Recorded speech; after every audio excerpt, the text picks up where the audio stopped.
The streets of New York in the early 1930s were alive with a restless energy, the kind that could snap into violence without warning.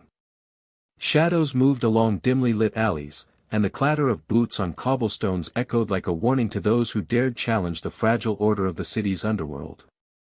It was a world ruled not by law, but by whispered threats, unseen power, and the kind of fear that settled deep in the bones. Among the chaos, one man moved with an almost invisible hand, orchestrating an empire without ever needing to raise his voice. Luciano. Lucky Luciano. A man whose power was measured not by the bodies he left behind but by the silence he inspired, a silence that spoke louder than gunfire. From the very beginning, Luciano's approach to dominance was subtle, almost surgical. While other gangsters relied on brute force and public spectacle to assert themselves, Luciano understood something more profound. Fear could be wielded quietly, efficiently, like a scalpel cutting through the noisy chaos of petty warlords and street thugs. It was a power that grew in the shadows, a psychological control that transformed ordinary criminals into loyal lieutenants and former enemies into reluctant allies. In his presence, the city seemed to hold its breath, as if the streets themselves recognized the reach of his influence. He was a man of contradictions, equally capable of charm and ruthless cruelty. In the smoky backrooms of speakeasies, he could negotiate a deal over a game of cards with a smile, his hands relaxed, his words measured, and yet behind the polite conversation lingered a threat that no one could ignore. Luciano understood the mechanics of loyalty better than anyone in the city's violent ecosystem. He knew when to punish, when to reward, and, most importantly, when to remain silent. Each pause, each carefully chosen word, carried more weight than the roar of a Tommy gun. Those who underestimated him often learned too late that fear could travel unseen, silently eroding their confidence and reshaping the balance of power around him. Even the law, with its growing ambition to crush organized crime, felt the reach of Luciano's influence. Politicians, judges, and even rival law enforcement officers could be manipulated through a combination of charm, intimidation, and meticulous planning. He had no need for spectacle because the true performance was the empire itself, quietly expanding in every corner of the city. Each speakeasy, each racketeering operation, each carefully placed ally, became a testament to his vision. What he built was more than crime, it was architecture. The city became a chessboard, and Luciano, the master strategist, moved pieces with deliberate precision, often invisible to the public eye yet leaving consequences that reshaped entire neighborhoods. Behind the veneer of calculated efficiency, there was also the human element. Luciano was a man shaped by the gritty streets of Brooklyn, by the immigrant struggle that demanded cunning, adaptability, and relentless ambition. He carried with him the lessons of poverty, prejudice, and survival. These early experiences forged a mindset capable of seeing opportunity in chaos, and danger as a tool rather than a threat. He learned to read people not merely by their words but by the subtlest cues, hesitation, a twitch of the eye, the tremor in a handshake. In a city of predators, Luciano became the apex predator whose dominance was psychological as much as it was territorial. The city watched, often unknowingly, as a new kind of organized crime emerged, one defined not just by violence, but by structure, discipline, and vision. Luciano's rise was not marked by headlines alone but by a creeping inevitability. Deals were made in whispers, rivalries dissolved under quiet pressure, alliances formed in the shadows, bound by fear and mutual benefit. Every move was a study in human behavior, a demonstration of how power could be achieved without chaos, how silence could speak louder than the gunshot in the alley. In this way, Luciano ruled. Not with a roar, but with a whisper. Not with a parade of corpses, but with a network of obedience rooted in respect and dread. The city's criminals learned quickly that his silence was not absence, it was presence. It watched, it waited, it weighed them, and it crushed them in ways they often did not anticipate. He became a legend not because he was the loudest or the bloodiest, but because he understood the most fundamental law of power: control begins in the mind before it ever touches the streets. By the end of this era, New York would never be the same. A new order had emerged, one where crime was not chaotic but organized, where fear was invisible yet absolute, and where a single man, Lucky Luciano, proved that the subtlest force, silence, could command an empire more effectively than any weapon. In the shadows of the city, the whisper of fear was louder than any gunshot, and that whisper carried his name. Before Lucky Luciano rose to power, the underworld of New York was a fractured landscape, a city teetering on the edge of chaos. Gangs ruled like petty kings over their own territories, each fiercely protective of turf, profits, and reputation. Streets ran thick with violence, from the East Side tenements to the docks along the Brooklyn waterfront, and the law often seemed either absent or bought off. Prohibition had turned alcohol into liquid gold, and every bootlegger, every speakeasy owner, and every street thug sensed opportunity, willing to kill for it. The city was alive with unpredictability, a volatile ecosystem where loyalty was a fragile commodity and betrayal was often just around the corner. The Italian-American Mafia, which would later be reshaped by Luciano, existed then as a collection of disjointed families. Old-world traditions clashed with new-world ambition, and internal feuds often left scars deeper than the ones caused by bullets. Leadership was dictated by violence and fear, but without strategy or organization. Blood spilled on the streets more often than profits were calculated in ledgers. Rival gangs would massacre one another over minor disputes, leaving neighborhoods terrorized and law enforcement scrambling to keep up. In these times, power was visible, loud, and messy, and yet it lacked the permanence that Luciano would later achieve. Meanwhile, the city itself was changing. Immigrants crowded the tenements, seeking work and survival, while corruption seeped into every layer of government. Politicians accepted bribes to look the other way, police officers turned a blind eye for the right incentive, and the judicial system often failed to hold criminals accountable. This environment created a perverse kind of freedom for ambitious men like Luciano, a space where cunning and strategy could outshine brute force. But for most, the only rule was survival. Street wars were common, and even seemingly minor slights could escalate into massacres. Ordinary citizens, caught between rival factions, lived under constant tension, their lives shaped by a fear that was as pervasive as it was unpredictable. Within this chaos, several notorious figures had carved out domains. Al Scarface Capone, though based in Chicago, cast a long shadow over the perception of organized crime nationwide. In New York, mobsters like Joe Masuria and Salvatore Maranzano dominated through intimidation and violence, setting the stage for an endless cycle of rivalry. These men were powerful, but their methods were rooted in intimidation and tradition rather than innovation. Violence was immediate and visible, yet it lacked the strategic foresight necessary for long-term dominance. Their empires were susceptible to betrayal from within, and their reliance on fear alone made them predictable to rivals who were bold or patient enough to exploit cracks in their power. It was within this unstable world that the young Luciano learned the lessons of the streets. He watched the chaos, absorbing not only the brutality but also the mistakes of the older generation. He saw that power without structure was fleeting, that fear without strategy was wasted, and that alliances built solely on blood ties could crumble under pressure. The inefficiency of the old mafia was evident in the constant turf wars and short-lived dominance of individual bosses. Luciano's mind, always calculating, saw opportunity in these failures. Where others relied on loud displays of power, he would later rely on precision, intelligence, and manipulation. The economic context amplified the tension. Prohibition had created a booming underground economy where liquor, gambling, and vice could yield fortunes overnight. But it also intensified competition and violence. Street gangs were no longer just fighting for pride, they were fighting for survival and profit, often with deadly consequences. Every shipment of alcohol, every gambling operation, every racketeering scheme was contested territory. The weak were eliminated quickly, often violently, while the strong survived by force of will, or by cunning.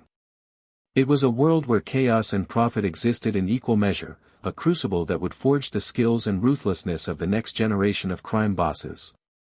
Yet even amid all this disorder, the seeds of change were visible. Some gangsters began experimenting with more sophisticated operations, recognizing that the city's fragmented criminal landscape could be reorganized. Luciano would eventually see these early experiments and envision a system that combined the efficiency of a corporation with the loyalty and secrecy of a family. Before him, however, the underworld was a fragmented, unstable arena, a violent, unpredictable, and dangerous stage that demanded respect and ingenuity to survive. Those who lacked foresight were doomed to become either a cautionary tale or a corpse in a gutter. The contrast between this chaotic underworld and what Luciano would later build could not have been starker. The streets were raw, unpolished, and governed by immediate reactions to threats. Leaders ruled through visible force, alliances were fragile, and fear was wielded indiscriminately. For the average gangster, this was both opportunity and peril, a chance to rise quickly, but also to fall just as fast. And yet, it was precisely this environment that sharpened Luciano's instincts, teaching him the importance of strategy, discretion, and psychological leverage. By the time Luciano began his ascent, New York's criminal landscape was ready for transformation. The city needed a mind capable of uniting fragmented factions, imposing discipline without overt spectacle, and reshaping fear into a silent, controlling force. The chaos of the past decade had created a void that lucky Luciano would fill with a vision that married cunning, efficiency, and absolute control. In a city defined by loud violence and unstable loyalties, his rise would demonstrate that silence, planning, and psychological mastery could achieve what brute force never could. The streets of Brooklyn in the early 1900s were a world apart, a maze of crowded tenements, bustling docks, and narrow alleyways where survival was a daily struggle. It was in this unforgiving environment that Salvatore Lucania, the boy who would become Lucky Luciano, first learned the rules of power and survival. Born to Italian immigrants, he grew up amid poverty, prejudice, and the constant pressure of proving oneself in a city that offered no mercy to the weak.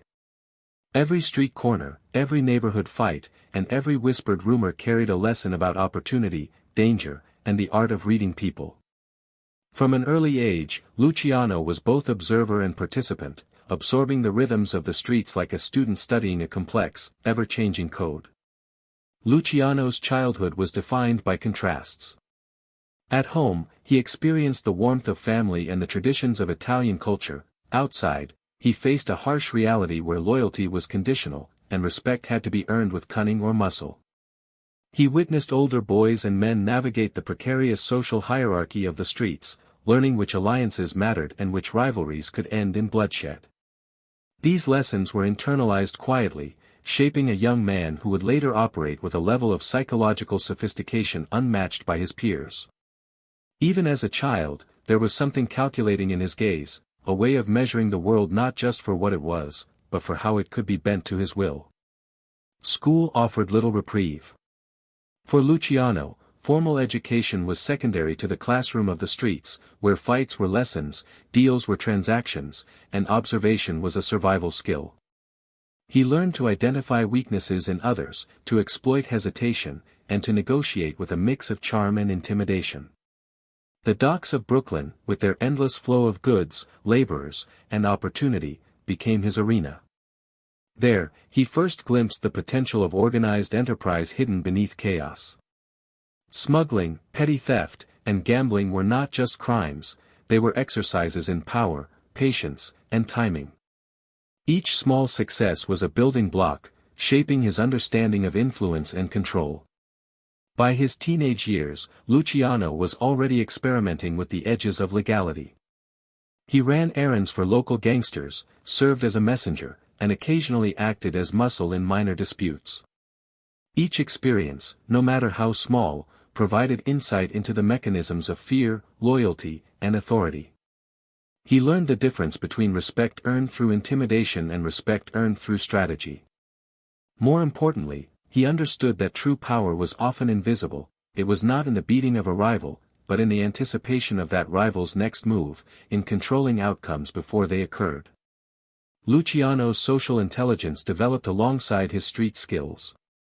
He understood that alliances could be temporary, that appearances mattered as much as action, and that human behavior could be predicted and manipulated. Unlike many of his contemporaries, he did not see violence as the primary tool of leadership. Instead, he treated it as a means to an end, to be deployed precisely and sparingly, reserved for those who tested his authority or threatened his vision. In this way, he distinguished himself early, demonstrating a precocious understanding of strategy and foresight that would later define his reign over New York's criminal underworld. His rise was not merely the result of innate cunning, it was also shaped by observation of those around him.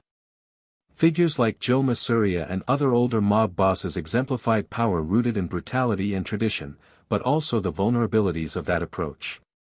Luciano saw the inefficiencies in their methods, constant infighting, short-term thinking, and over-reliance on fear. He internalized these lessons, understanding that a different approach, one that combined psychology, structure, and subtle intimidation, could yield far greater and more sustainable influence. By comparing their mistakes with the opportunities around him, Luciano began to envision a new model of leadership, one that would eventually redefine organized crime. Early acts of defiance and ambition marked him as different. In small skirmishes over territory or respect, he displayed an instinct for timing and leverage that separated him from peers. He learned when to strike and when to retreat, when to negotiate and when to command obedience without uttering a word. Each interaction was a test, each encounter a lesson, and he absorbed them all with meticulous attention. These experiences honed not only his tactical mind but also a psychological resilience that would carry him through the brutal world of adult crime, where mistakes were often fatal. By the age of 20, Luciano's reputation was already growing. He was no longer just a street kid, he was a calculated operator, recognized by peers for his intelligence, charm, and ability to manage both risk and people. He was beginning to understand the power of image, how to present himself as approachable, even affable, while maintaining an aura of quiet authority. Those who underestimated him often learned quickly that beneath the boyish charm lay a mind capable of ruthless calculation. He became a figure who could navigate the line between friend and enemy, knowing instinctively when to earn trust and when to instill fear. In retrospect, Luciano's early life reads like a masterclass in psychological preparation for power. Poverty taught him resourcefulness, the chaotic streets taught him strategy, exposure to brutality taught him timing, observation of mentors and rivals taught him what not to do. He absorbed every detail, every failure, and every opportunity, constructing a mental blueprint that would later guide him in reorganizing the city's criminal underworld. By the time he reached adulthood, he was not only ready to take risks, he was prepared to reshape the very structure of crime in New York. Even as the world around him remained violent and unpredictable, Luciano's vision was clear: the streets were not just battlegrounds, they were networks, ecosystems of power waiting to be optimized. He saw patterns where others saw chaos, opportunities where others saw only risk, and people as tools to be understood and influenced rather than merely controlled. This combination of intelligence, ambition, and psychological insight marked the rise of a man who would soon become the architect of an empire built not on spectacle, but on the quiet, relentless assertion of order through strategy and fear.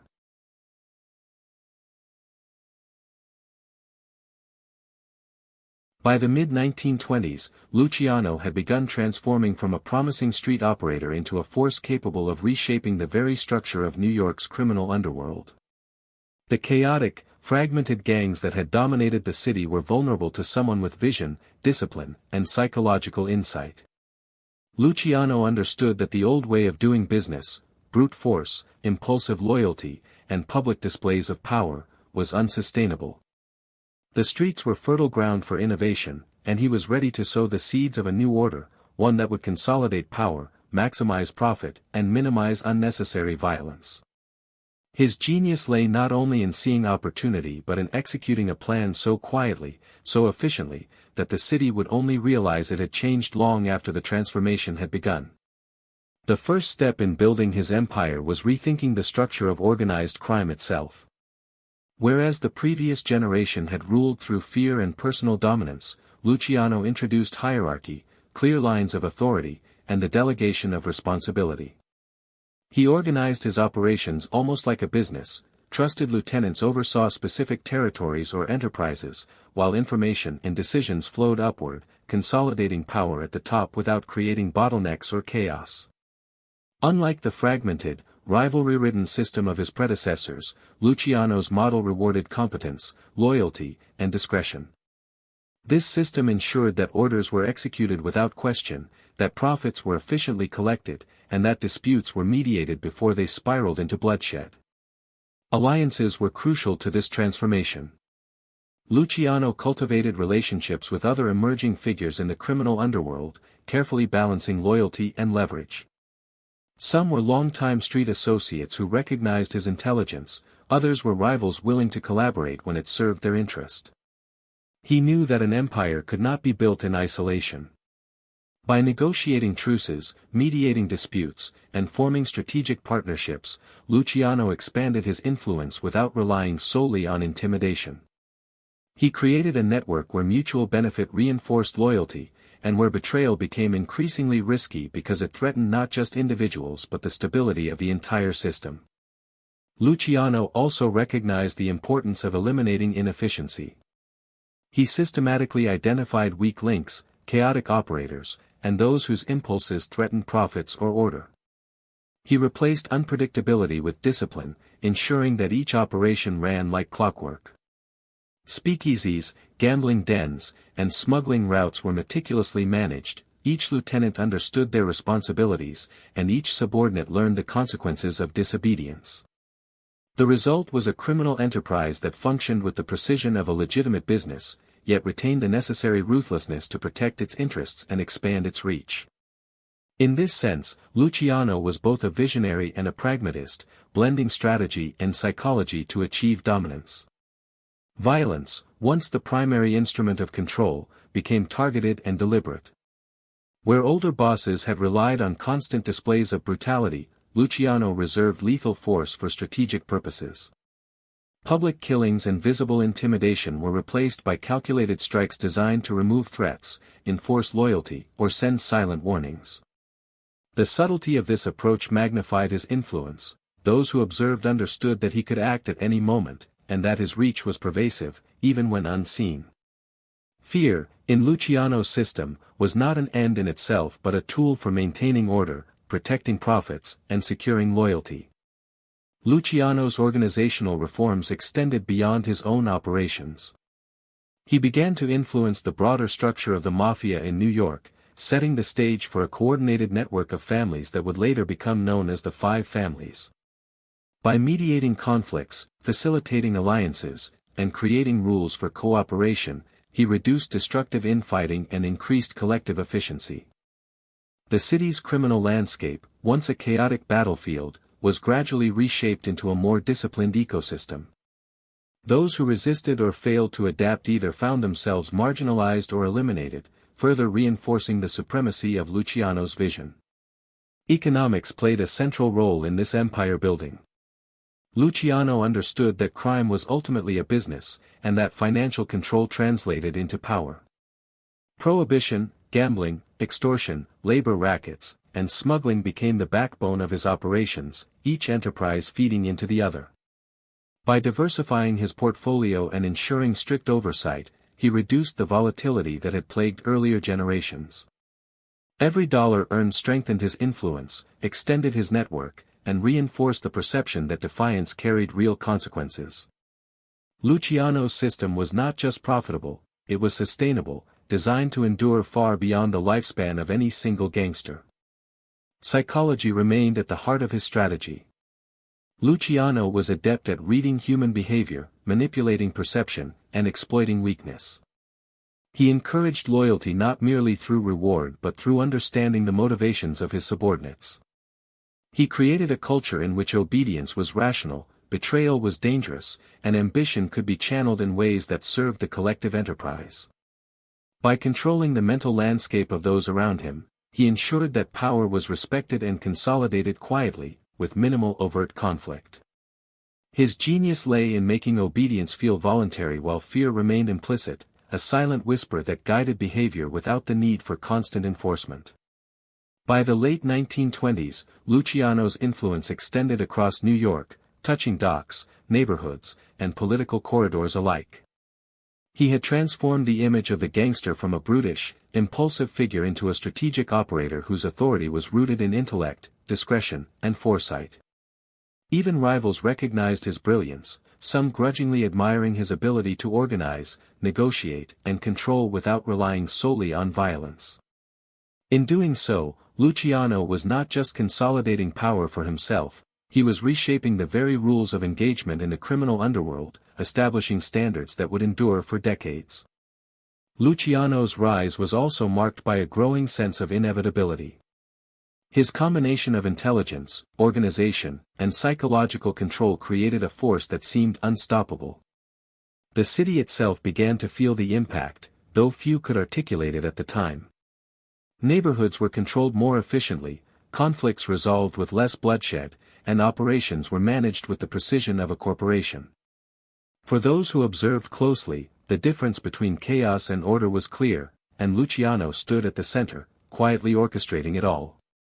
In retrospect, this period marked the birth of the modern Mafia. Luciano's empire was not merely about wealth or dominance, it was about the creation of a system. Hierarchy, delegation, discipline, and strategic violence became the pillars of his control. Psychological mastery ensured loyalty and minimized rebellion. Economic efficiency fueled expansion.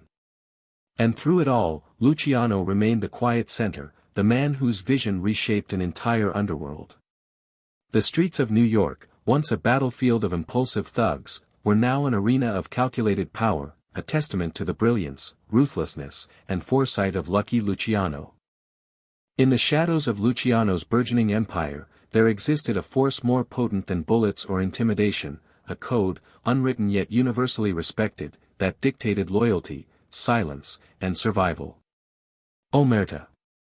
It was the whispered law of the Mafia, the invisible thread binding criminals together while simultaneously keeping the authorities and the uninitiated at bay.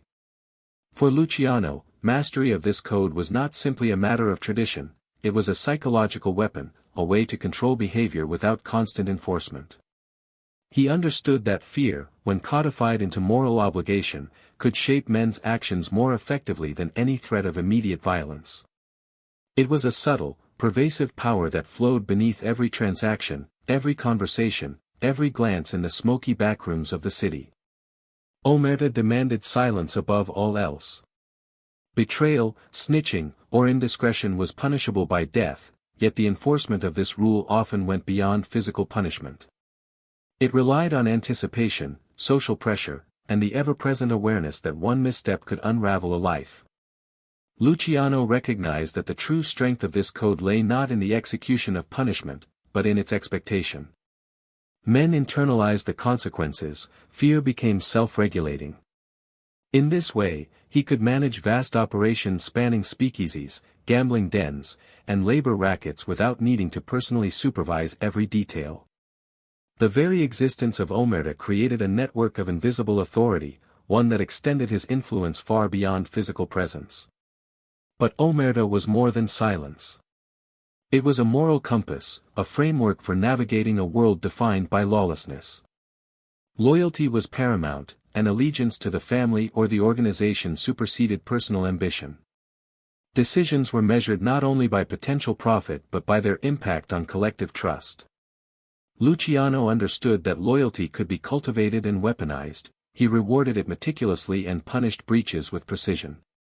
This dual approach, reward and consequence, created a culture in which obedience felt both rational and inevitable. Men adhered to the code not only out of fear but because it structured their understanding of power, survival, and honor in a dangerous world. Psychologically, Omerta allowed Luciano to manage uncertainty. Human behavior is unpredictable, but a code creates predictability within chaos. By establishing shared expectations of silence and loyalty, he reduced the risk of betrayal while simultaneously amplifying the perceived reach of his influence. Every underling understood that their actions were being measured not only by results but by adherence to the invisible rules of the organization.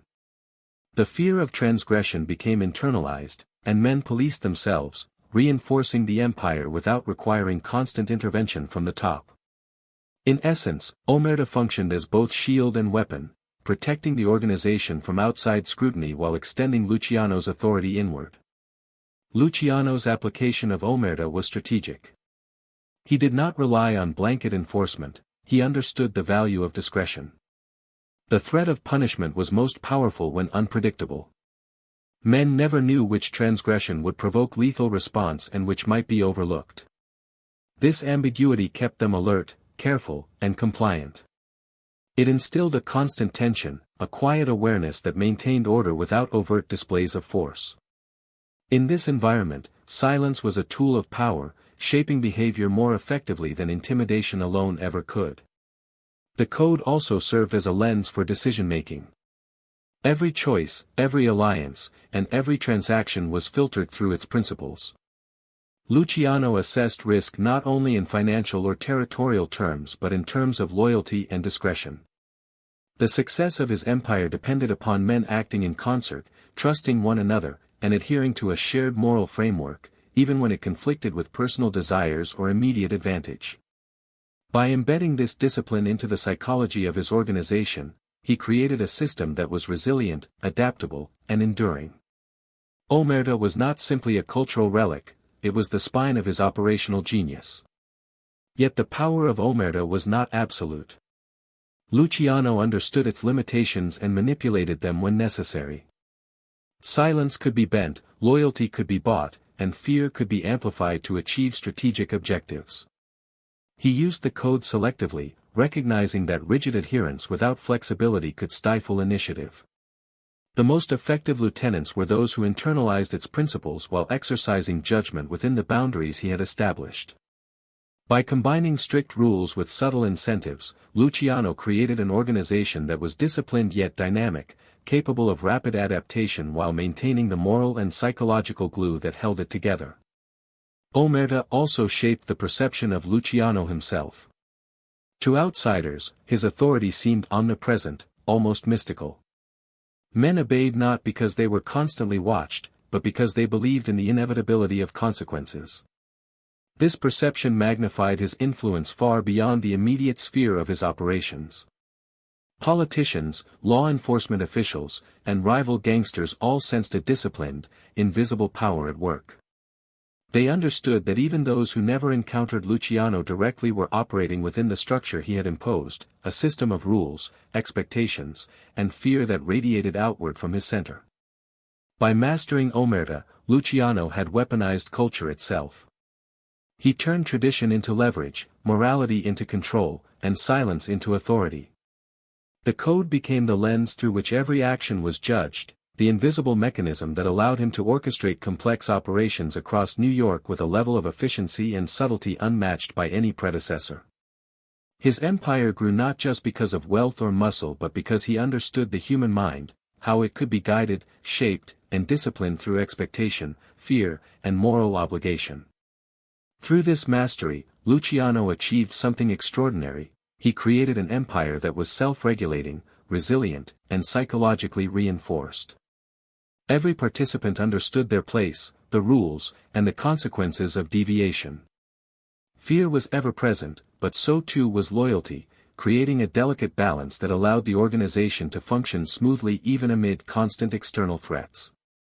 Omerta was more than a code, it was the invisible architecture of power, the whisper of control that shaped behavior long before action was required, and the silent force that would make Luciano one of the most formidable figures in organized crime history.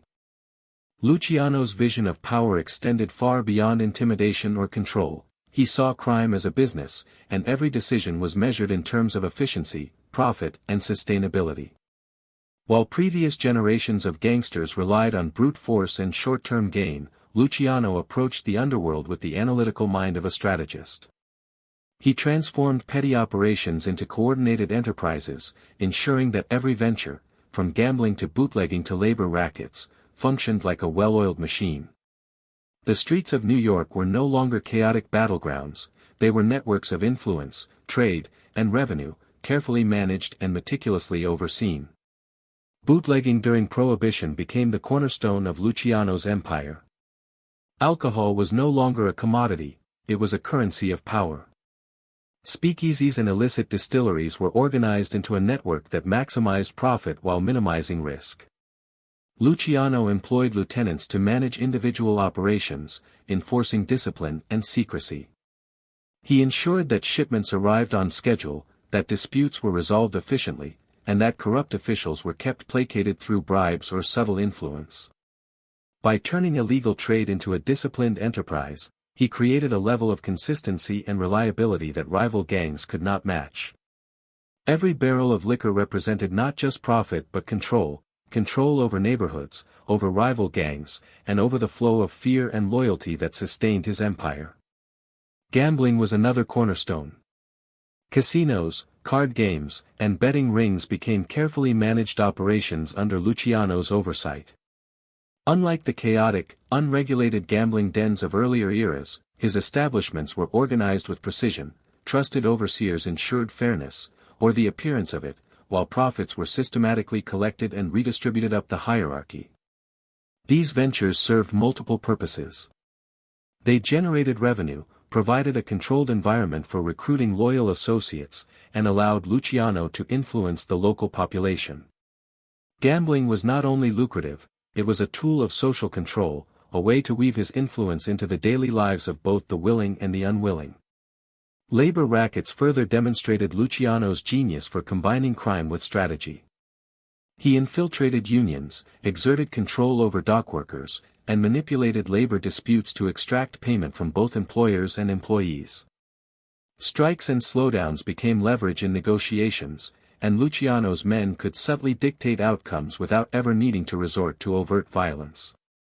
These operations blurred the lines between legality and crime, demonstrating his ability to operate in gray areas where profit and influence intersected. In doing so, he expanded the empire beyond the streets and into the economic arteries of the city itself, making him indispensable in multiple spheres of power. Luciano's organizational style allowed him to operate multiple ventures simultaneously without losing control. Delegation was key. Each lieutenant was responsible for a specific domain, accountable for results, and monitored through a combination of trust and psychological oversight. Luciano understood the importance of autonomy within hierarchy. Lieutenants could act decisively within their sphere, but they understood that deviation from the broader strategy carried consequences. This approach ensured efficiency while also reinforcing the psychological bonds of loyalty and respect. Fear was never indiscriminate, it was precise, targeted, and reinforced the operational structure rather than undermining it. Information was currency in Luciano's business model. He maintained a network of informants, allies, and operatives who provided intelligence on rival gangs, law enforcement movements, and political developments. Knowledge allowed him to anticipate threats, exploit weaknesses, and plan interventions with precision. In many ways, Luciano's empire functioned like a modern corporation. Decisions were data-driven, hierarchies were clearly defined, and operations were coordinated across multiple sectors. Yet unlike legal enterprises, his methods were enforced through the dual leverage of reward and fear, ensuring compliance while maintaining flexibility. Corruption of public officials played a central role in his operations. Bribes, favors, and carefully timed interventions ensured that law enforcement could be manipulated to minimize risk and maximize operational freedom. Luciano understood that power extended beyond the underworld. It required influence in the corridors of government, the judiciary, and municipal enforcement. By embedding his influence in both legitimate and illegitimate structures, he created a buffer against unpredictability, ensuring that the empire's profits were protected even in times of heightened scrutiny. Strategic violence remained part of the equation, but it was deployed with restraint and purpose. Eliminations, beatings, or intimidation were calculated, not impulsive. The threat of force maintained order, enforced loyalty, and communicated consequences without destabilizing operations. Luciano understood that overuse of violence was counterproductive. It drew attention, disrupted networks, and invited retaliation. By carefully balancing coercion with reward, he created a disciplined organization in which men understood their role, the rules, and the cost of defiance. The empire thrived not through chaos, but through a careful equilibrium of fear, influence, and profitability. Luciano's genius lay not only in the creation of revenue streams but also in their integration. Bootlegging, gambling, labor rackets, and political influence were interconnected, each reinforced the other. Profits were recycled, alliances strengthened, and power consolidated. Where one area of the empire faltered, others provided support, demonstrating resilience and foresight. This interconnectedness made his operations difficult to dismantle, even for rivals who might succeed in one sphere but lacked the holistic understanding of Luciano's network. The empire became a self-reinforcing organism, thriving on coordination, discipline, and psychological insight. Beyond business, these operations served as instruments of social control. Communities, workers, and even rival criminals came to understand that Luciano's influence was pervasive, deliberate, and intelligent. Compliance became normalized, dissent became calculated risk, and loyalty became both pragmatic and moral. In this way, the empire extended beyond the balance sheet. It became a psychological system, a framework in which human behavior could be guided, predicted, and influenced to reinforce the broader objectives of power and stability. By combining economics, psychology, and strategy, Luciano transformed crime into an enterprise that was sustainable, efficient, and dominant. His operations were not just profitable, they were lessons in human behavior, leverage, and control. Every business venture, every controlled territory, every loyal subordinate was part of a carefully orchestrated plan to consolidate power, eliminate inefficiency, and extend influence invisibly across the city. It was a revolutionary approach, one that redefined what organized crime could be. Through this combination of financial acumen, psychological insight, and strategic vision, Luciano cemented his role not just as a gangster, but as the architect of a new kind of empire. One that functioned on multiple levels, economic, social, and psychological, and that would endure far beyond the lifespan of any single man. The city's underworld had been transformed, and at its center stood a figure whose genius lay in his ability to command silently, control subtly, and profit endlessly. In the shadowed corridors of New York's underworld, alliances and rivalries were as fluid as the rivers that lined the city's ports. Luciano had mastered the art of organization, creating an empire that spanned bootlegging, gambling, labor rackets, and political influence, but power was never static. Allies could become enemies, and enemies could become allies, depending on timing, opportunity, or ambition. Survival required constant awareness, careful negotiation, and psychological acuity. Luciano understood that control was as much about managing people as it was about managing operations, and the human element, loyalty, fear, envy, and ambition, could be far more unpredictable than any shipment of contraband or gambling profits. Among his closest allies were men who recognized not only his intelligence but also his vision. Figures like Meyer Lansky, an equally calculating and ambitious strategist, became indispensable partners in both operational and strategic planning. Their collaboration exemplified a rare combination of trust, respect, and mutual benefit. Luciano relied on these men not just for muscle or enforcement, but for insight and counsel. In the delicate balance of loyalty and power, allies like Lansky were both shields and instruments, helping to expand influence while reinforcing the psychological framework that governed obedience within the organization. Each ally was carefully chosen, evaluated, and placed in a position that maximized both operational efficiency and psychological impact. Yet even among trusted associates, the threat of betrayal lingered. Rivalries simmered beneath the surface, fueled by ambition, ego, and resentment. Luciano knew that men who were loyal today might become threats tomorrow if their desire for power outweighed respect for hierarchy or fear of consequence. The delicate dance of trust and suspicion was constant, and managing it required vigilance, subtle manipulation, and strategic intervention. He cultivated loyalty through reward and recognition, yet always left no doubt that transgression or betrayal would be met with swift and often invisible retribution. In this way, psychological leverage became a cornerstone of his authority, reinforcing the boundaries of power without constant enforcement. Rival mobsters presented a different kind of challenge. Figures such as Joe Masuria and Salvatore Maranzano were formidable, commanding loyalty through traditional means of fear and violence. They represented the old guard, men whose influence was based on brute force, intimidation, and long-standing family ties. Luciano observed them closely, noting both their strengths and vulnerabilities. Their empires were powerful yet rigid, prone to internal division, and vulnerable to strategic manipulation.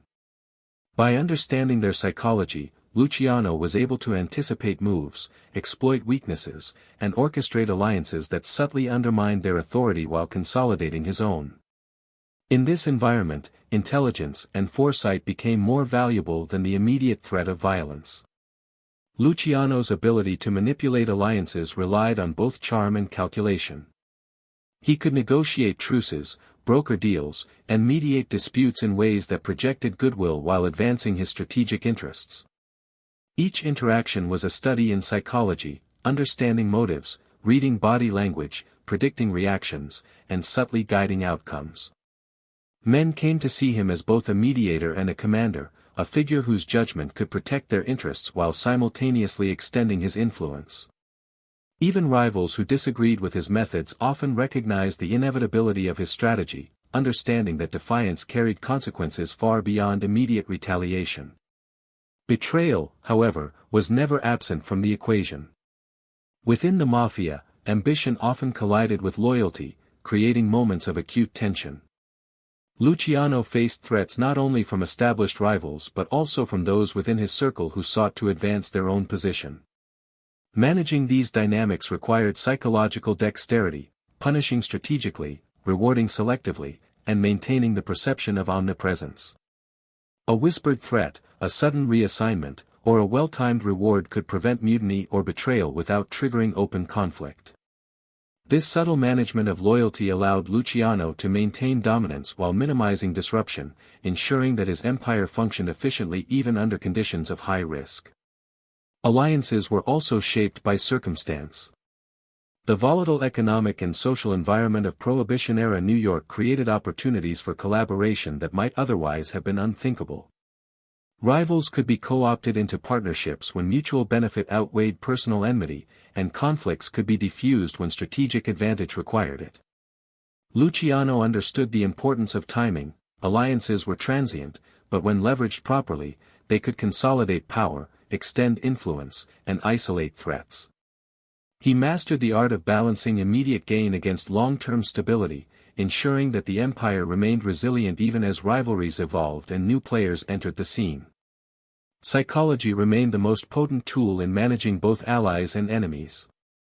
Luciano studied behavior, anticipated reactions, and manipulated perception to reinforce his authority. Men internalized the rules of loyalty and fear, often policing themselves to avoid punishment.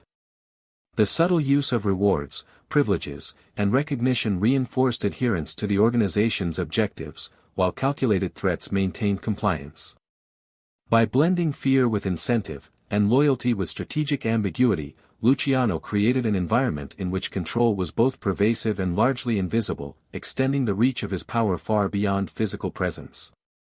This delicate balance between allies and enemies reached its apex during the conflicts of the Castellamarese War, a violent struggle between rival factions that threatened to destabilize the entire New York underworld. Luciano positioned himself as both a strategist and mediator, navigating between Masuria, Maranzano, and other ambitious leaders. He leveraged relationships, manipulated perceptions, and orchestrated alliances that ultimately allowed him to eliminate rivals while consolidating his own power. The outcome was not simply a victory in battle, it was the demonstration of psychological and strategic dominance, proving that intelligence, foresight, and careful manipulation could achieve what brute force alone never could. In the end, Luciano's success in managing allies and enemies alike demonstrated a profound understanding of human nature. Loyalty, fear, ambition, and resentment were not obstacles, they were instruments to be studied, shaped, and directed. Through careful observation, strategic intervention, and subtle psychological pressure, he created an environment in which obedience was rational, betrayal was perilous, and his own authority was perceived as inevitable. The interplay of alliances and rivalries, threats and rewards, fear and respect, became the invisible engine that drove his empire, solidifying his role as the central architect of a new era in organized crime. Even as Luciano consolidated his empire, the underworld remained a turbulent and dangerous terrain. Beneath the surface of organized operations, rivalries simmered, personal vendettas festered, and the ever-present threat of law enforcement loomed. The period following the consolidation of his power was marked by what insiders referred to as the Hidden War, a series of covert struggles, strategic eliminations, and calculated maneuvers designed to secure dominance without attracting public attention. Luciano understood that survival in this environment required more than muscle, it required foresight, patience, and the ability to manipulate perception, both among allies and enemies. The hidden war was fought in the shadows. Negotiations, threats, and subtle manipulations replaced open confrontation whenever possible. Luciano leveraged his intelligence network to anticipate moves by rival factions, ensuring that potential threats were neutralized before they could escalate. At times, this meant orchestrating the removal of enemies through violence that appeared accidental or unconnected to him. Other times, it required psychological pressure, creating distrust among rivals, planting seeds of fear, or engineering situations in which opponents undermined themselves. In every case, the battle was as much about perception as reality, and Luciano's mastery of this invisible warfare became a defining feature of his leadership. Internal challenges also tested his control. Within the empire, ambitious lieutenants sometimes sought to expand their own influence at the expense of the organization's stability. Luciano navigated these tensions with a combination of reward, threat, and strategic reassignment. He understood that open confrontation could be destabilizing, so he often relied on subtle cues, measured interventions, and calculated demonstrations of power to maintain loyalty. Those who overstepped boundaries were reminded of the consequences, often without the need for overt violence. By managing both internal and external pressures, Luciano maintained cohesion while reinforcing the perception that his authority was absolute. The political and legal environment added another layer of complexity. Prohibition-era New York was rife with corruption, but law enforcement and federal authorities were not entirely malleable.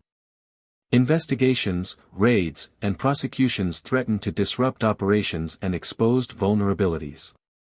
Luciano responded not with reckless aggression but with strategic influence. He cultivated relationships with politicians, judges, and police officers, using bribes, favors, and subtle pressure to shape outcomes in his favor. At the same time, he minimized risk through careful operational planning. Shipments were organized with redundancy, high-risk ventures were compartmentalized, and sensitive communications were tightly controlled. By combining manipulation, foresight, and operational discipline, he reduced exposure to government interference while maintaining the empire's profitability. The hidden war also involved managing public perception. While the media often sensationalized gang violence, Luciano understood the importance of remaining largely invisible. Unlike predecessors who courted notoriety through public displays of force, he preferred subtle dominance. By controlling the narrative, through allies, intimidation, and selective visibility, he ensured that the public and law enforcement viewed him as one actor among many, rather than the central figure orchestrating the city's criminal economy. This invisibility was itself a tool of power, allowing him to operate with greater freedom while projecting the illusion that chaos persisted beyond his reach. At the same time, Luciano faced existential threats from rival families who had not yet accepted his authority. These were men hardened by tradition, accustomed to leadership based on brute strength and familial loyalty. They tested him constantly, probing for weaknesses, seeking opportunities to undermine his consolidation of power. In response, Luciano combined strategy and psychology. He anticipated moves, deployed allies to counteract potential challenges, and orchestrated alliances that neutralized rivals before open conflict erupted. Every action was calculated, every alliance measured, and every threat assessed in terms of both immediate risk and long-term stability. The use of strategic violence in this hidden war was deliberate. Eliminations were precise, selective, and psychologically impactful. By removing key figures while leaving others untouched, Luciano reinforced both fear and loyalty within his organization. Each act was a lesson in consequence, demonstrating that defiance or overreach would be met with decisive action. Unlike the indiscriminate violence of earlier gangs, these strikes were surgical, designed to maintain order and consolidate power without destabilizing the broader network. In effect, violence became both a message and a tool, reinforcing the psychological architecture of his empire.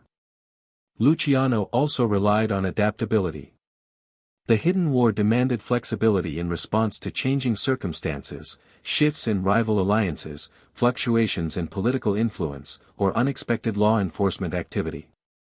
He maintained contingency plans, delegated authority to trusted lieutenants, and monitored the empire through networks of observation and intelligence. By anticipating threats and responding preemptively, he maintained control even in moments of high uncertainty. This adaptability ensured that the empire could withstand shocks and continue operating efficiently, even under intense pressure.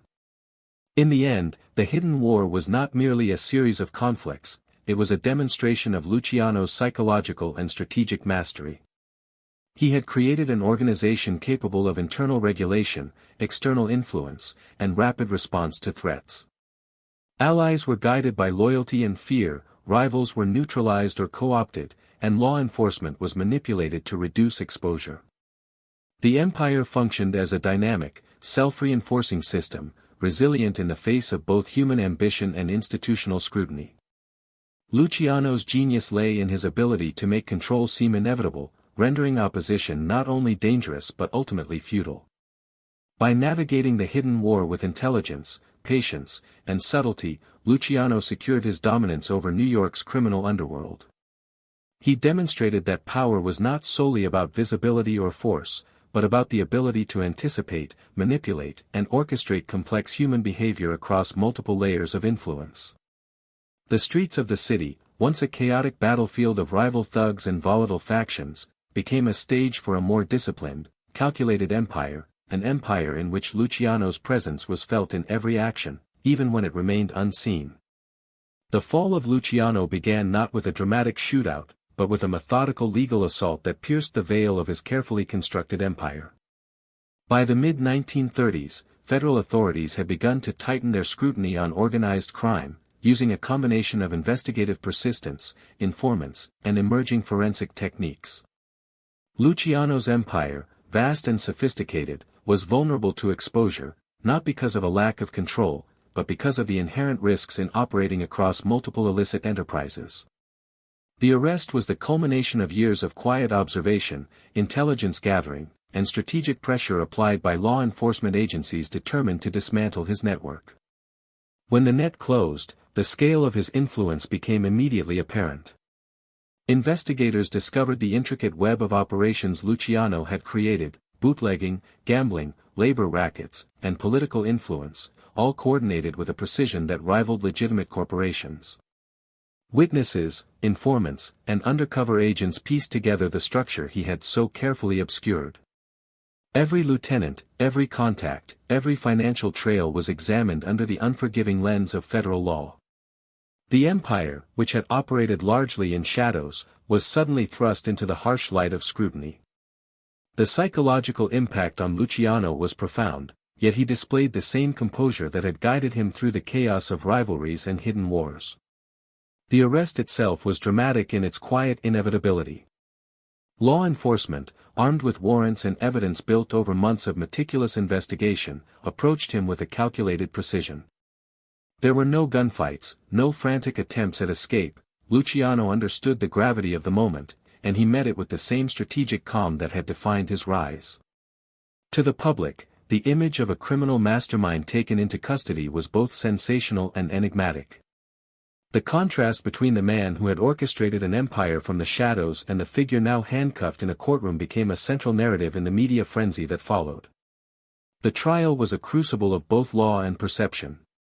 The courtroom became a stage, and Luciano, ever conscious of optics, navigated it with a blend of defiance, intelligence, and calculated restraint. Prosecutors presented a meticulous account of his operations, highlighting the scope of his influence, the sophistication of his enterprises, and the chilling efficiency with which he managed loyalty and fear. Witnesses testified to both his control and his ruthlessness, painting a picture of a man whose authority extended across the city like an invisible web. The media, captivated by the drama, amplified every detail, transforming the trial into a spectacle that blurred the lines between justice, entertainment, and psychological theater. Despite the mounting evidence, Luciano's strategy during the trial was remarkable for its subtle manipulation of perception. He projected confidence, calm, and, at times, ironic detachment, reinforcing the aura of invincibility that had defined his leadership. His defense team, well-versed in both law and negotiation, challenged procedural errors, questioned the credibility of witnesses, and exploited weaknesses in the prosecution's case. Yet the social and political climate demanded a high-profile conviction, and the weight of public expectation loomed over the proceedings. In the interplay between legal strategy and public perception, Luciano's psychological acumen was on full display. He understood that trials were not only battles over facts but battles for narrative control.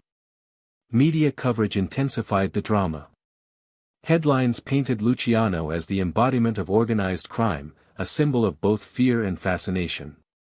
The public, captivated by tales of speakeasies, bootlegging, and violent enforcement, absorbed the story as a morality play of ambition, cunning, and eventual reckoning. This amplification of his persona had dual effects. It reinforced his myth while simultaneously making him a target for law enforcement and political pressure. The contrast between the mythic, untouchable gangster and the man facing the full machinery of justice underscored the complex interplay of perception, power, and reality, a dynamic Luciano had navigated his entire career, now turned against him. Yet even in the face of impending conviction, Luciano's influence did not vanish.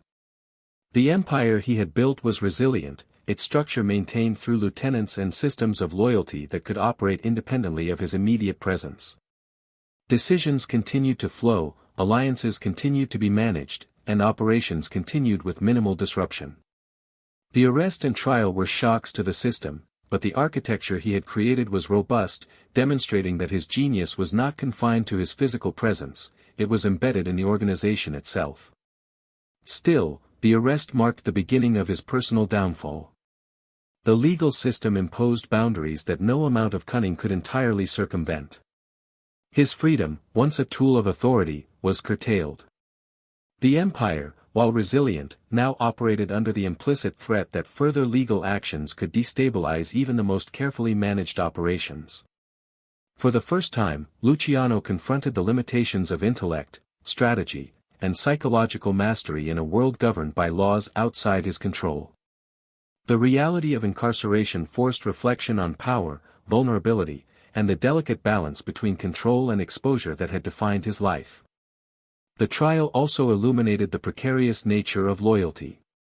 Some allies, pressured by law enforcement or motivated by self-preservation, began to reconsider their positions. Relationships that had been carefully nurtured over years were tested, and Luciano faced the subtle erosion of influence that comes with physical absence. Even the most loyal operatives were subject to the pragmatic calculations of survival. In this crucible, the psychological depth of his empire was revealed. It could withstand shocks, yet human behavior remained the unpredictable variable that could determine the trajectory of power. Ultimately, the arrest and trial represented a turning point not only for Luciano but for the underworld he had shaped. The hidden war, carefully orchestrated alliances, and disciplined operations now encountered the unyielding force of law and public scrutiny. His strategies, genius, and foresight had brought him to unprecedented heights, yet they could not render him immune to the inevitable consequences of exposure. In this moment, the narrative of rise and control collided with the stark reality of vulnerability, setting the stage for the complex interplay of survival, negotiation, and influence that would define the next phase of his life. Luciano's incarceration marked a profound turning point, yet it did not signal the end of his influence. Behind the walls of prison, he remained a central figure, a strategic mind whose authority extended beyond the confines of his cell. From the outset, he recognized that control was not bound by physical presence alone, it relied on psychological leverage, organizational structure, and the loyalty he had painstakingly cultivated over years. While many rivals might have seen imprisonment as the death of power, Luciano saw it as a new arena, one in which subtlety, calculation, and reputation could maintain dominance even under severe constraints. The prison environment presented unique challenges. Guards, fellow inmates, and visitors all formed a complex social ecosystem, where influence had to be exerted without drawing unwanted attention or provoking confrontation. Luciano quickly adapted, navigating the intricate hierarchy of the institution with the same finesse he had applied to street-level and corporate operations. He understood that power in this context was as much about perception as action. By cultivating respect, demonstrating strategic intelligence, and managing his interactions carefully, he created an aura that extended beyond the prison walls, signaling to both subordinates and rivals that his authority remained intact. Communication became both a tool and a battleground. Letters, coded messages, and trusted intermediaries allowed him to remain involved in key decisions outside. He maintained oversight of operations, instructed lieutenants, and ensured that strategic directives were carried out with precision. Even from behind bars, Luciano could influence the flow of money, the management of territories, and the resolution of disputes. His ability to operate remotely demonstrated a level of organizational sophistication unparalleled in the history of organized crime, showing that an empire was not solely dependent on the physical presence of its leader, but on the disciplined adherence to rules, loyalty, and psychological influence. Luciano also used his imprisonment to reinforce the perception of invincibility. By remaining calm, composed, and inscrutable, he projected confidence that discouraged internal rebellion and deterred external threats. Fellow inmates and visiting associates alike understood that the man who had orchestrated a citywide criminal network could not be diminished merely by confinement. His reputation became a psychological anchor, loyalty persisted, fear remained potent, and his directives were respected as though he were still free to walk the streets. In this way, incarceration paradoxically enhanced his mystique, emphasizing the extent to which control depended on strategic presence rather than physical freedom. The challenges were not solely internal, government scrutiny intensified. Authorities understood the risk of continued influence and sought to sever his connections to the outside world. Surveillance, restrictions, and the constant monitoring of communication channels were designed to disrupt the empire he had built. Yet Luciano adapted, leveraging legal counsel, exploiting gaps in oversight, and relying on the disciplined hierarchy of his organization to ensure continuity. The empire's resilience was a testament to the foresight he had applied when building it, demonstrating that robust systems, psychological insight, and loyalty could withstand even institutional pressure. Within prison, Luciano's understanding of human behavior became a strategic asset. He assessed the ambitions, fears, and loyalties of those around him, using insight to manipulate relationships subtly. Guards could be pacified with charm or indirect leverage, while inmates could be managed to prevent disturbances that might threaten his safety or reputation. Each interaction was calculated to maintain dominance, reinforce respect, and ensure that his authority extended even into the unpredictable social ecosystem of confinement. In this environment, psychological acuity became more valuable than physical force, reinforcing the notion that intelligence and foresight could preserve power even in apparent captivity. Despite physical limitation, Luciano continued to influence major strategic decisions. He guided operations in bootlegging, gambling, and labor manipulation, while mediating disputes and directing alliances. His lieutenants acted as extensions of his will, interpreting directives and implementing them with precision. Decisions were made with careful consideration of both immediate outcomes and long-term consequences, reflecting Luciano's enduring strategic vision. Even while confined, he remained the central node of his empire's network, ensuring that operations continued with minimal disruption and that rivals recognized the persistence of his authority. The prison years also underscored the fragility of loyalty under pressure. Some associates wavered under the weight of law enforcement scrutiny or personal ambition. Luciano's skill lay in preemptively managing these potential fractures. He communicated selectively, applied both incentives and subtle threats, and ensured that obedience remained rational. By controlling the psychological environment, he minimized the likelihood of betrayal while maintaining operational efficiency. The lessons of human behavior he had applied on the streets were now deployed with equal sophistication within institutional confines. Luciano's influence extended even to the broader perception of organized crime. His ability to command respect and enforce loyalty from prison demonstrated the unprecedented reach of his organizational genius. Rivals and law enforcement alike recognized that he remained a formidable figure, capable of orchestrating power and instilling fear despite the barriers imposed by incarceration. The narrative of his empire, built on intelligence, discipline, and psychological mastery, became inseparable from the myth of the man himself, further cementing his legacy and redefining the nature of leadership within the criminal underworld. In essence, Luciano's time behind bars revealed a crucial truth: power is not merely a function of presence or physical control. It is embedded in systems, reinforced by psychological influence, and amplified through disciplined networks of loyalty and fear. By maintaining oversight, guiding operations, and projecting an aura of invincibility, Luciano preserved his empire, demonstrating that imprisonment was not an endpoint but a new stage in the orchestration of power. His continued influence from prison would later play a pivotal role in negotiations, alliances, and even political maneuvering, solidifying his position as the preeminent architect of the modern mafia. Luciano's release from prison did not restore the world he had once commanded, it had changed irrevocably. Deported to Italy, stripped of the immediate networks, territories, and operational control he had painstakingly built, he faced a landscape both foreign and familiar. The streets of New York, once his domain, were now patrolled by allies, rivals, and emergent figures who had adapted to his absence. His empire continued to operate, yet he was now an observer rather than an active orchestrator.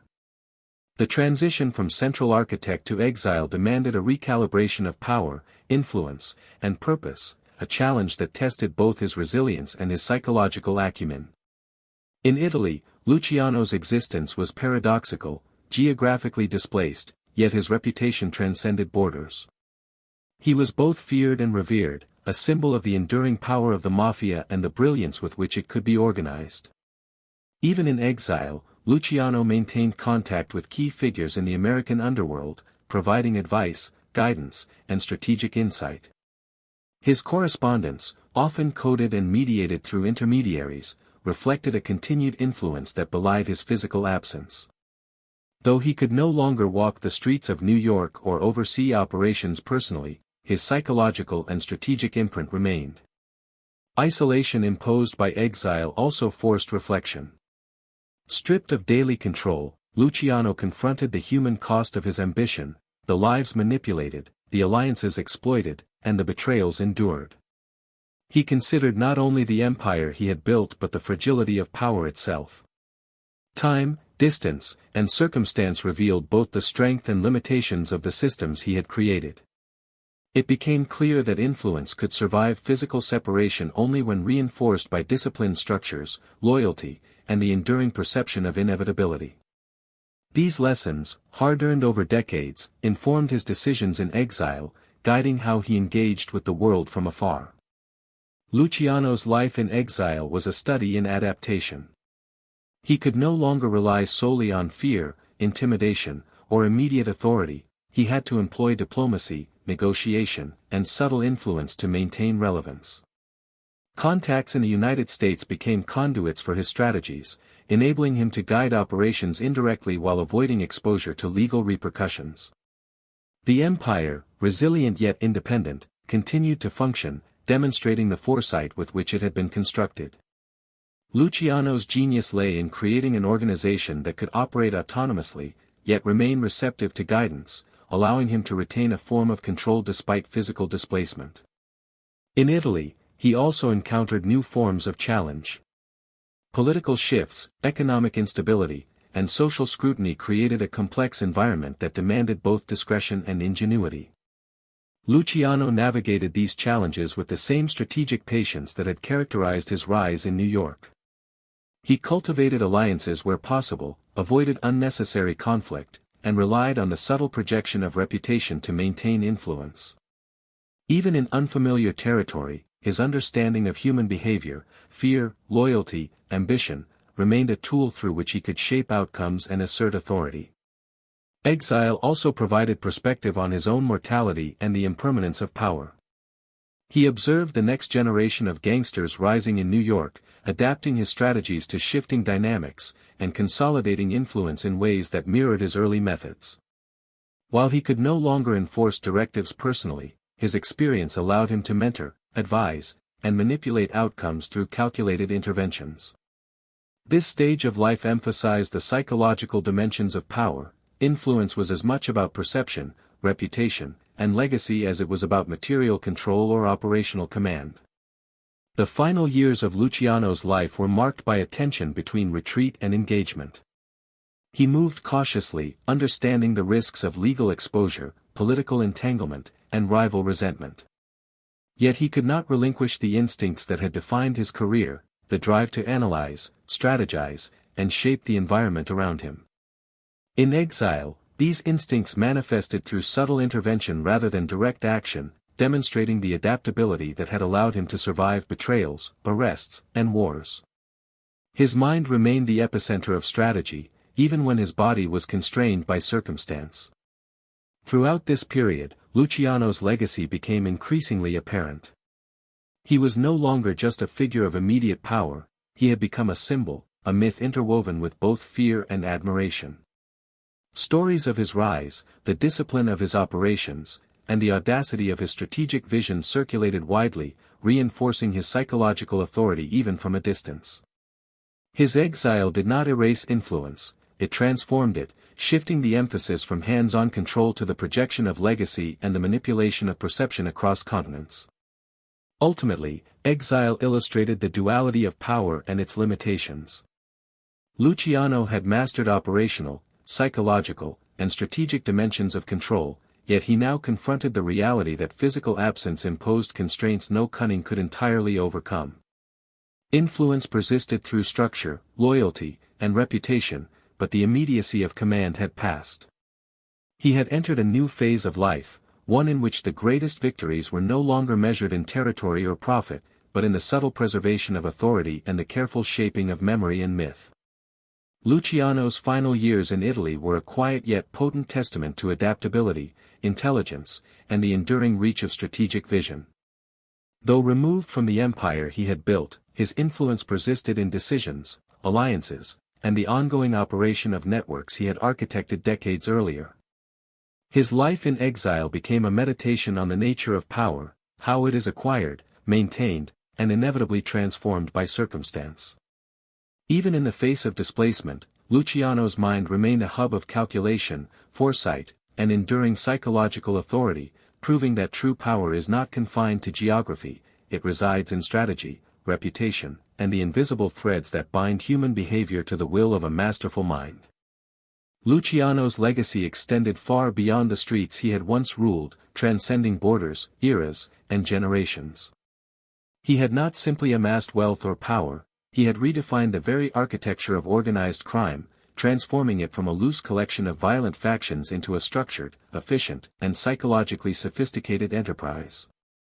Where once loyalty was enforced solely through fear, and chaos reigned in the competition for territory, Luciano introduced principles of discipline, delegation, and strategic foresight that allowed criminal organizations to function as enduring systems. His methods became a blueprint, a template for how power could be maintained, expanded, and institutionalized across multiple sectors of influence. The structural innovations Luciano implemented were profound.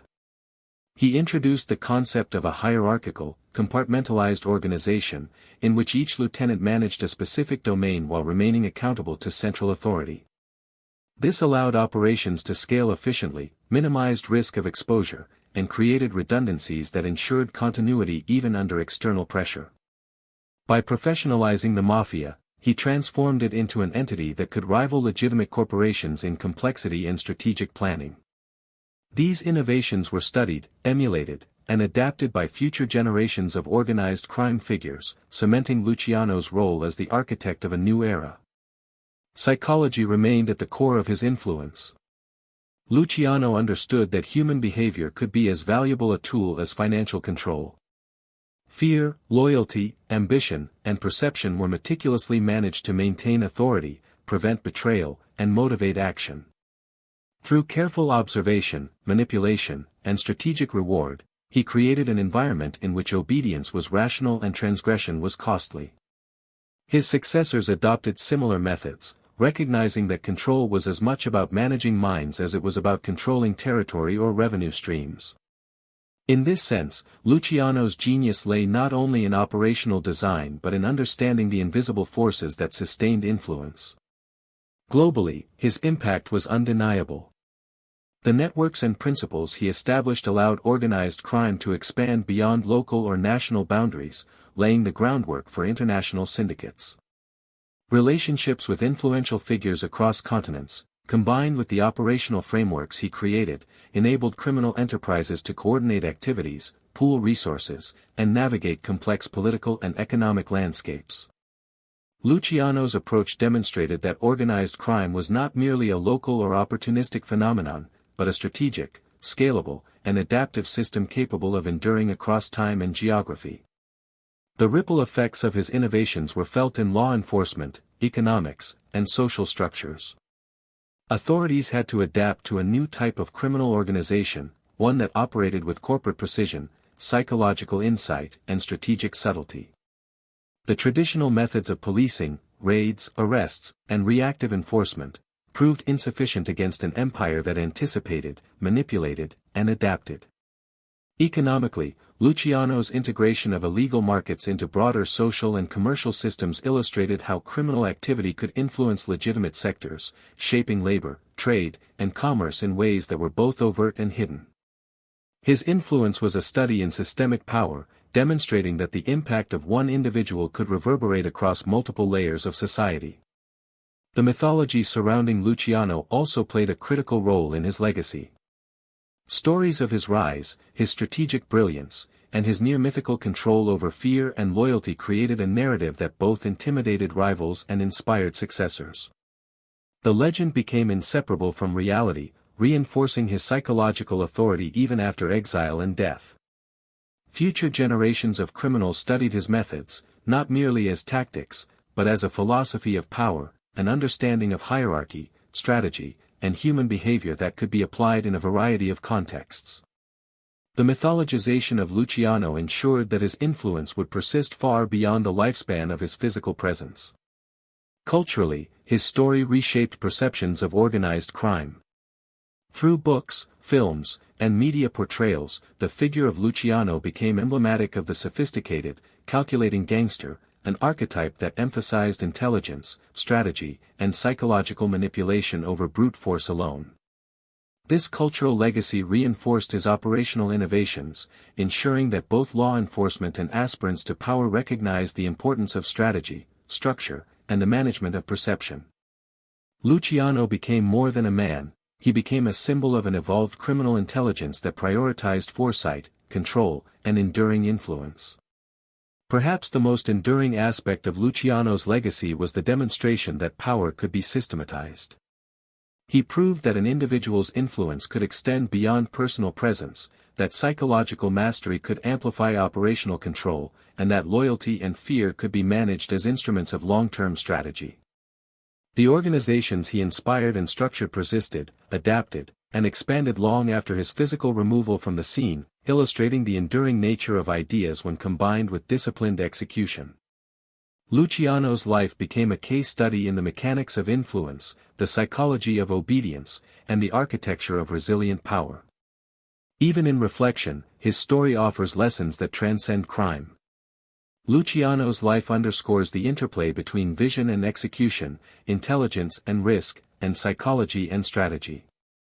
He demonstrated that leadership, whether in legitimate or illicit contexts, requires more than charisma or authority, it demands structure, foresight, and the careful orchestration of human behavior. The legacy he left behind is thus both operational and philosophical, a testament to the power of strategic thinking, meticulous planning, and the careful balance between reward and fear. In the end, Luciano's influence was as much a product of his intellect as his ambition.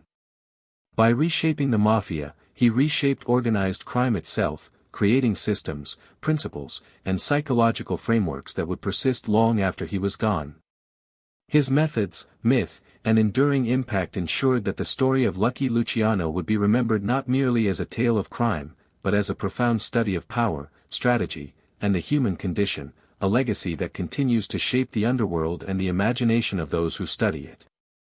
The story of Lucky Luciano concludes not with the triumphs of power, but with the tension between myth and reality. He remains a figure of contrasts, brilliant yet ruthless, strategic yet opportunistic, commanding yet vulnerable. In the quiet aftermath of exile, removed from the streets he once ruled, the full measure of his life becomes clear. The empire he built persisted without him, but the personal cost was profound, relationships fractured by betrayal, freedom curtailed, and the constant awareness that every decision carried consequences beyond his control. Luciano's life underscores the paradoxes of power. He demonstrated that authority could be constructed through intelligence, psychological mastery, and disciplined organization, yet even the most sophisticated systems could not shield him from vulnerability. The juxtaposition of his empire's enduring success with his personal isolation highlights a timeless truth: control is never absolute, and the higher the rise, the greater the stakes. His story is a meditation on human psychology as much as it is a tale of crime, illustrating the delicate balance between fear and loyalty, ambition and prudence, visibility and discretion.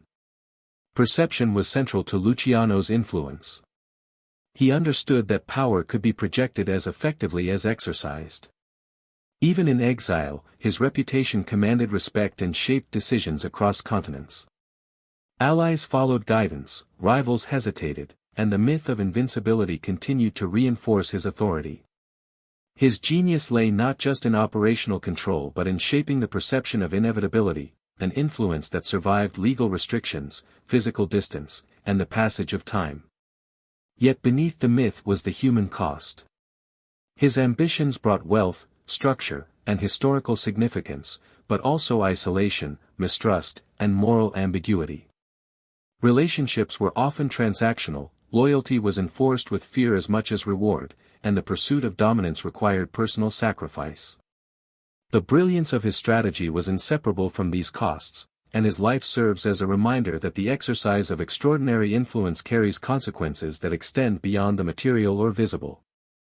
The legend of Luciano is inseparable from his reality. Popular culture immortalized him as the archetypal gangster, but the historical figure was more complex, a strategist who combined foresight with pragmatism, intelligence with ruthlessness, and ambition with adaptability.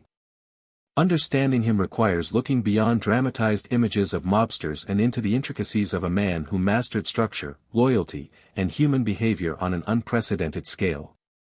Reflecting on his life reveals a journey defined by creation and consequence. Luciano's rise reshaped the underworld, introducing systems and strategies that endured long after his removal from power.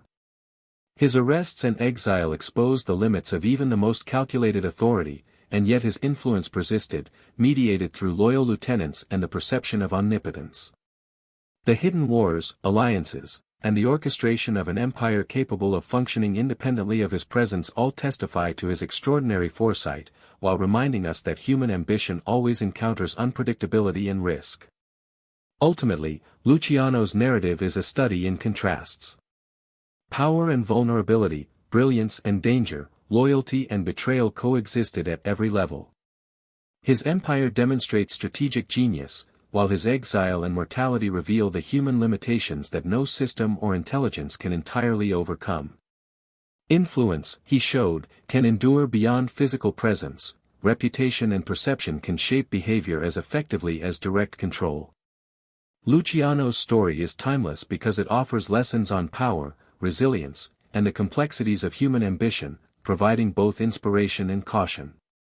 As history steps back, Luciano emerges not merely as a criminal, but as a master strategist, a pioneer of organized power, and a profound study in human behavior. The streets he once dominated, the systems he created, and the psychological mastery he exercised continue to echo through time, leaving lessons on strategy, influence, and the costs of ambition that endure far beyond the closing of his chapter.